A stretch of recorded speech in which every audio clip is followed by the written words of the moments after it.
Mass Radio Show, Orange County's business talk show, focused on exploring topics of interest to CEOs who are leading middle market companies. With your host, Richard Franzi. And welcome to this edition of Critical Mass Radio Show and Podcast. And I think we have a good one planned for you. Voted as Orange County Business Journal's fastest growing private company, one of them for several years, UPS Protection Incorporated is on the front line when it comes to providing power solutions for clients nationwide. Dan Coffman is here today to talk about and share his story and how UPS Protection is growing and maintaining their relationships with their valued clients.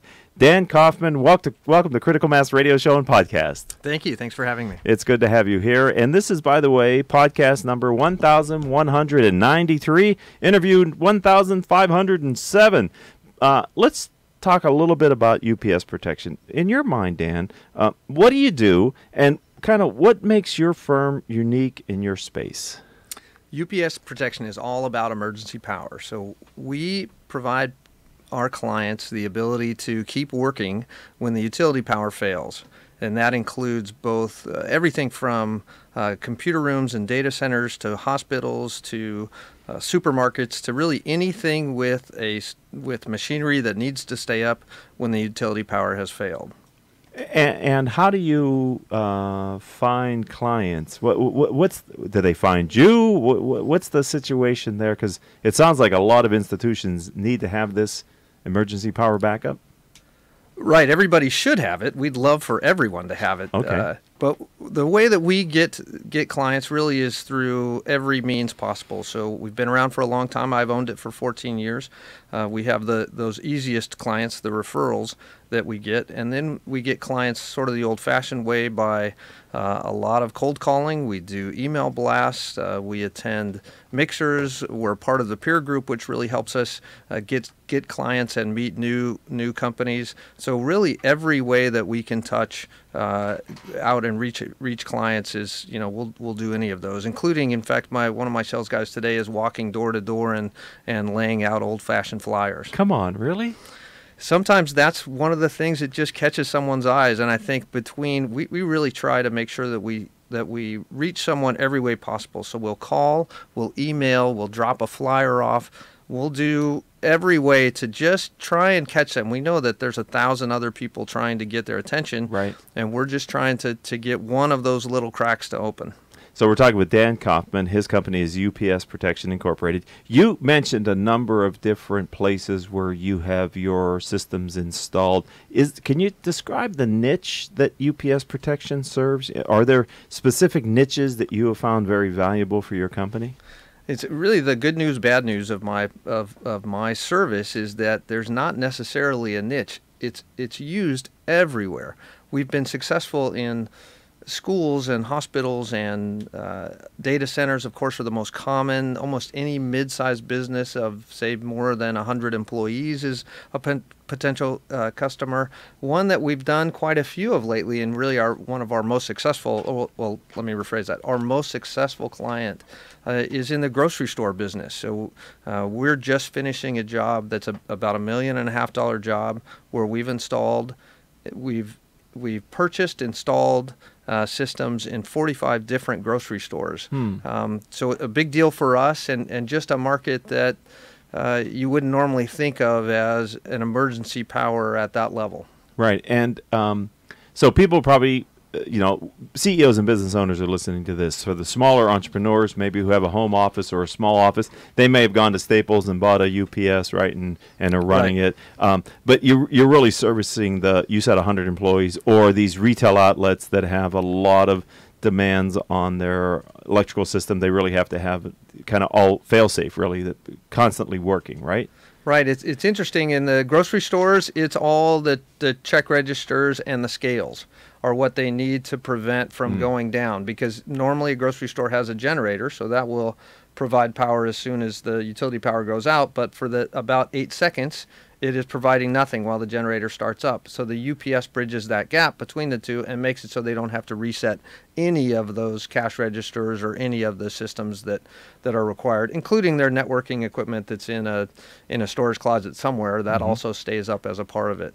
But it's really just Anybody who's got equipment, even machine shops we do, a lot of surgery centers we do, anyone who's got equipment that needs to stay up during a power outage. Dan, this seems like the kind of thing that sometimes some clients might buy it and forget it.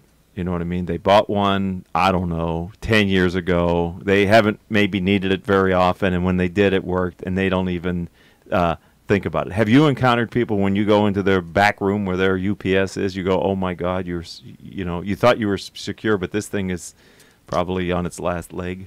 Right, absolutely. And sometimes those are the calls we really like, because we can service those quickly, we can take care of their problem, and then we can get them in a service contract where we take a look at that system every year and maybe even give them a contract that covers all parts and labor so they know exactly what to budget for every year.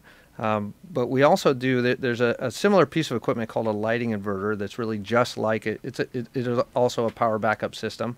And lighting inverters are installed in buildings and apartment complexes, and they back up the emergency power, the emergency lights. And whenever you talk about someone just not paying attention to it, it's those pieces of equipment, because they're at the bottom of the building. No one ever goes there. They get installed and they fail 10 years later.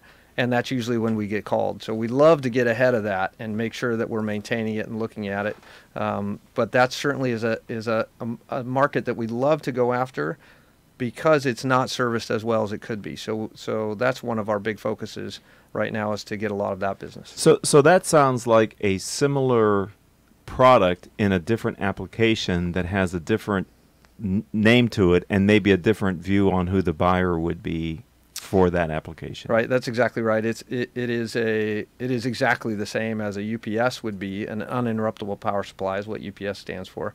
UPSs are the ones that are inside buildings and nice and clean and cool, and a lighting inverter is one that's in a sort of like the facilities part of a building, and it's not cooled and it's not clean, but it does exactly the same thing. When the utility power fails, it provides power to the lighting or whatever other emergency exit equipment you need, like the magnets that hold the doors open. That is almost a more mission critical, no disrespect intended to UPS, but from a safety perspective, that feels like that's even more mission critical.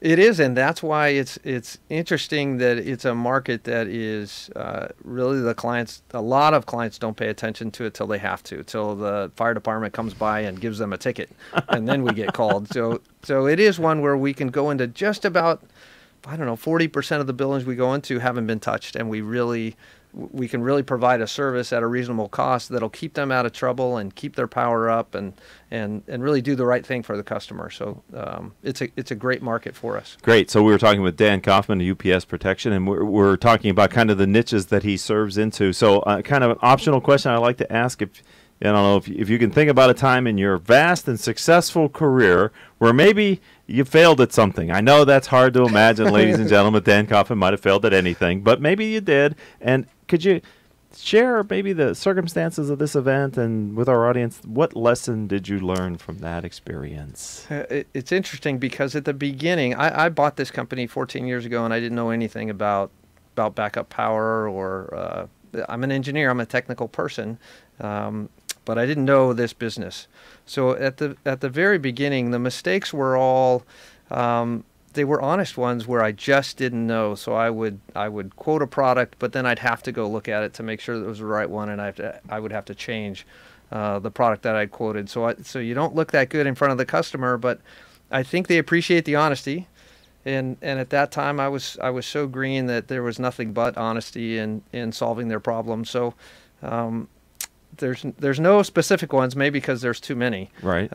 But that was the gist, I think, of what I love about being an entrepreneur is I'll jump into anything, and then I'll learn it afterwards if I need to. But I'll jump in just to solve someone's problems right away, and sometimes I have to step back and really learn it before I can solve it. So you said something I'd like to kind of unpack that a little bit. What is it about this business that 15 years ago, when you started looking for a business to buy, caught your eye?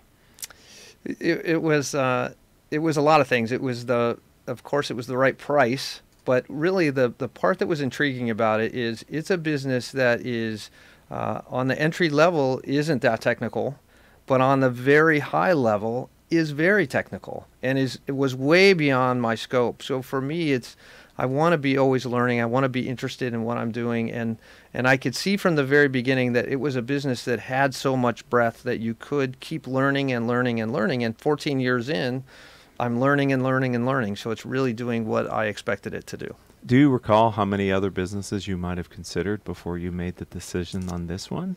About 7 that I really looked at. So I went through a broker and signed NDAs and visited the businesses. And it's interesting it makes me think about why I really loved this business. Besides the technical part, the previous owner was just as honest and as open as could be. And what I learned when going through those other businesses, this is the 6th and the last one I looked at.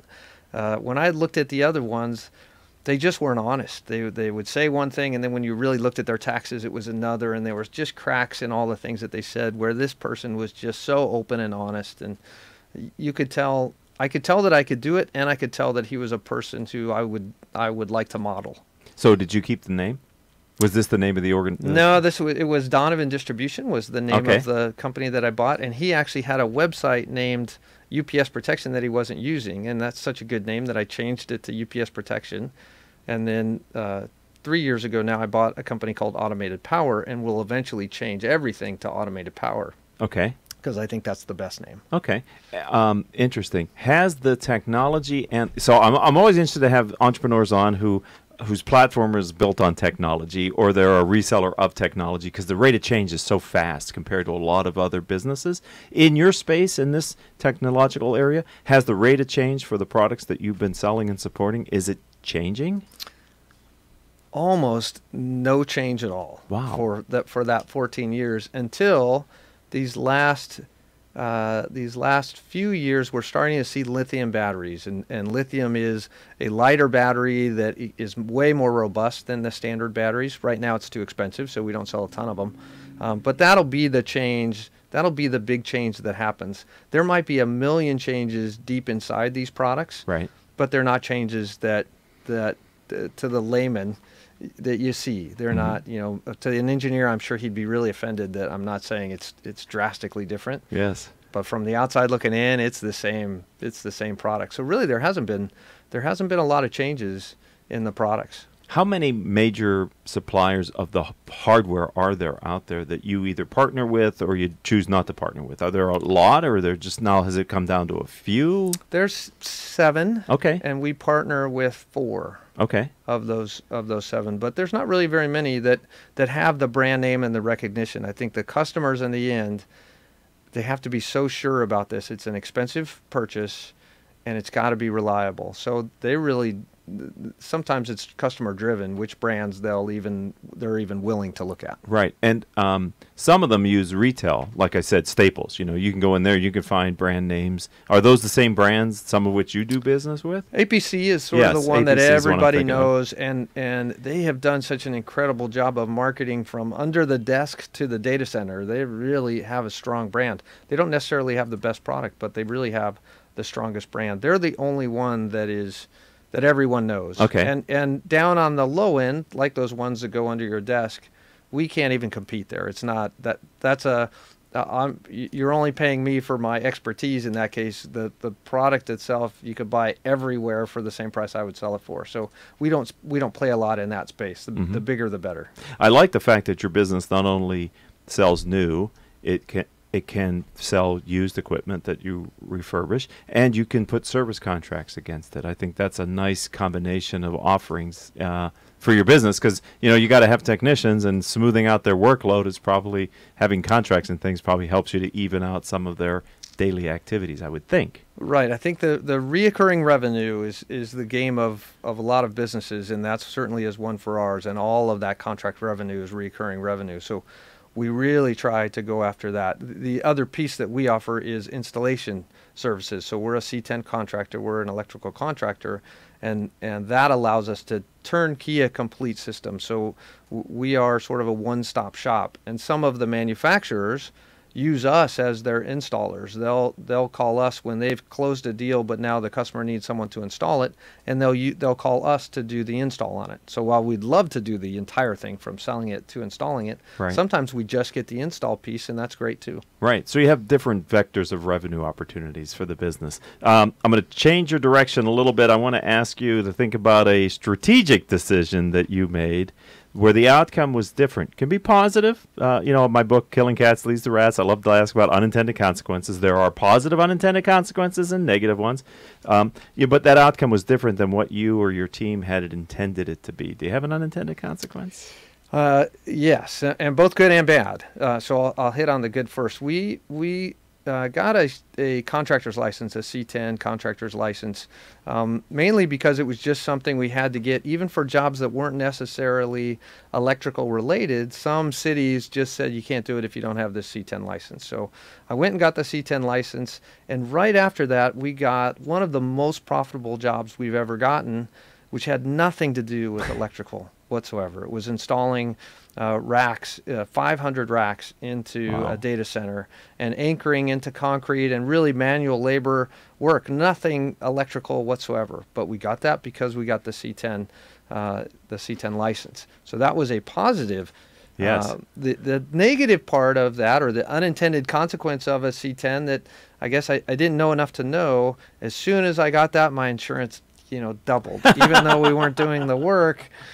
So Your liability, it's just a huh? part of the business of being an electrical contractor, even though we hadn't really done much electrical yet. But it's okay, we're doing it now, so it all balances out. That feels like to me in your space, having that extra certification, that C10, is kind of a differentiator for you in your space. It is.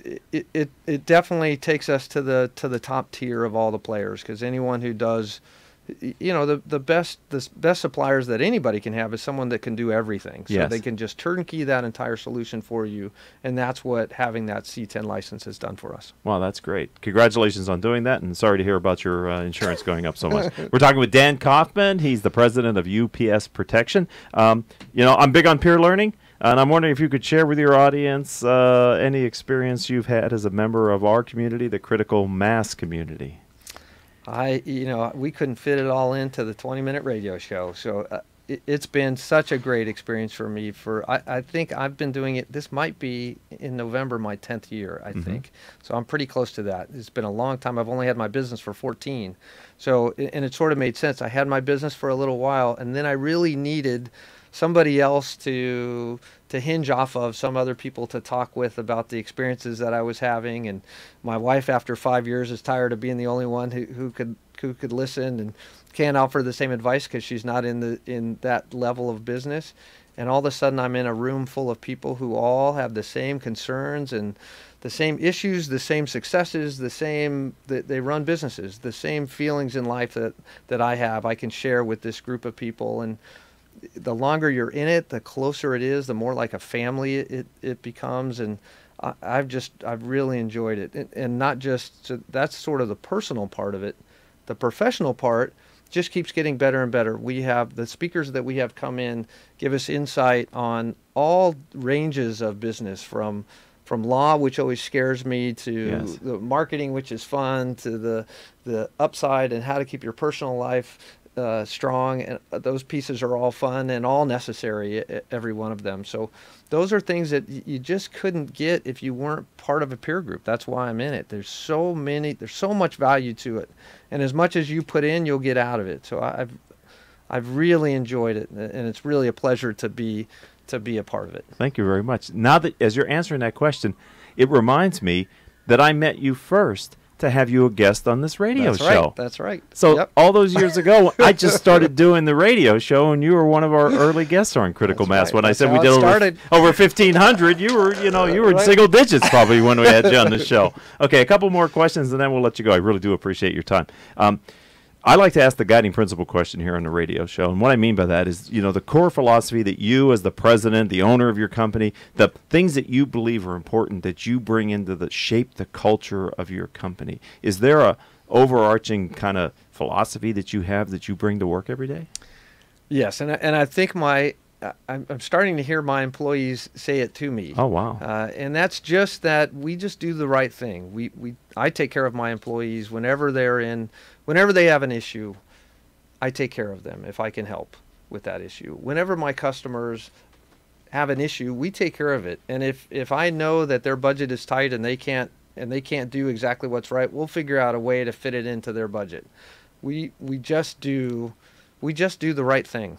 So and I have the opportunity, if I wasn't that way, I have the opportunity to completely charge somebody triple because they don't know what it is that we do. They don't know anything about power. That's why they're calling us.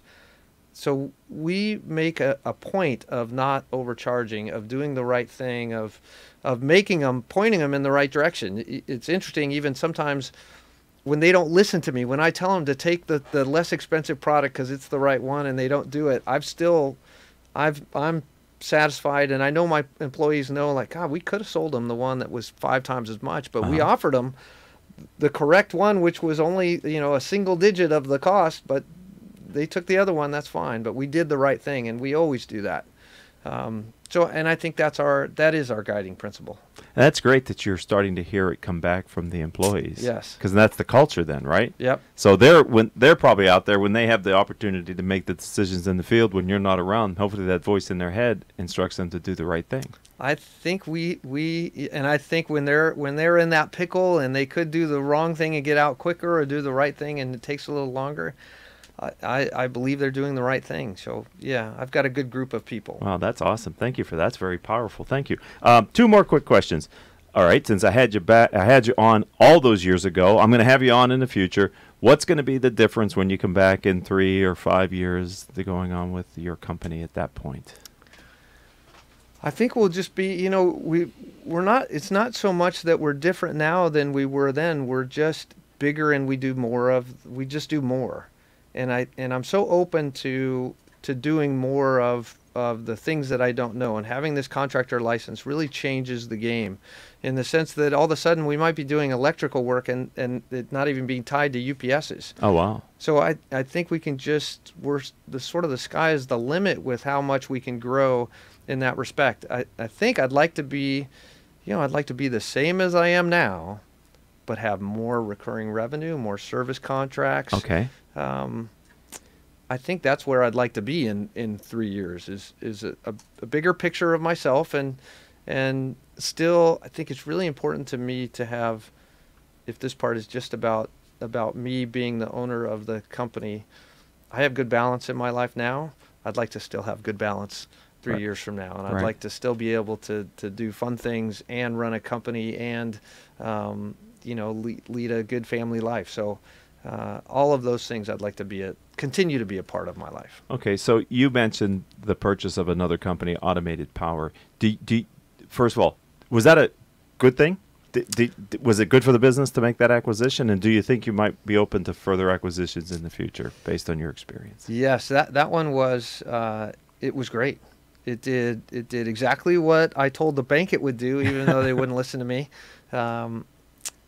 It was exactly what I thought it would be. In that sense, we bought a competitor who was in the same business but didn't have techs and trucks and a C10 license and couldn't do all the other things that help us make money. So it really just added onto our line, and then we could add it onto our customer base, and then we could take those customers and make more money out of them because we could offer them more services. So, boy, that was as easy as they come. I'd love to figure out a way to find more of those. Was it interesting to see how that owner who sold you the company sort of structured his business? Did you learn any lessons of things that he did that you said, well, that was we had to do that. I didn't do it organically, but now that I see he's doing it, that's valuable. We should do it. Yes, he did. His business was interesting in that he didn't have techs or trucks, so he had a lot less liability. And it's possible to have a business that way. You just have to have a lot more revenue because you do it all at lower margin. So you could see that as that's not a bad thing because you have much less risk. There are parts of my business that we used to turn away, and now we realize, like, well, what are you doing turning away? It's almost free, and even though the margin is small, it'll just keep being a reoccurring revenue. So I think that's the biggest lesson from him. Mm-hmm. Great. All right, so final question. If someone out there would like to learn more about Dan Coffman and UPS Protection, how would they find you online, my friend? All over the place. So we're on LinkedIn, of course. We have our website is upsprotection.com, or anyone could email me, dan@upsprotection.com. Simple, UPS Protection, just spelled just like it sounds, Yep, right? yep. Well, thank you for sharing a bit of your story, being with us here in the studio today. It's great. I was excited to have you back on the show, and continued success with the business, my friend. Thank you so much. I enjoyed it. All right, and I'd also like to thank our engineer for today, none other than Mr. Paul Roberts, and our three producers without whom I could not do this show, Joan Park, Crystal Nunley, and Haley Stern. If you'd like to connect with me, let's do it on LinkedIn. I'm Richard Franzi, Franzi. And until our next show, I hope all of your business decisions will move your company in a positive direction. You have been listening to Critical Mass Radio Show Business Talk Show, focused on exploring topics of interest to CEOs who are leading middle market companies. With your host, Richard Franzi.